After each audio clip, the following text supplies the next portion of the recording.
प्यारी बेटी का नाम ट्रफीना है और ये अपने जॉब में काफ़ी स्ट्रगल कर रही थी अपने टारगेट में।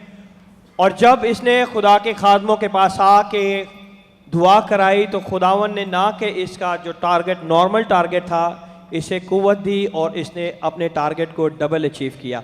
और इसी बात की ये गवाही देने के लिए आए। जोरदार तालियां बजाएं क्योंकि आपकी हाथों की कमाई में बरकत देने वाला सिर्फ खुदावन यीशु है।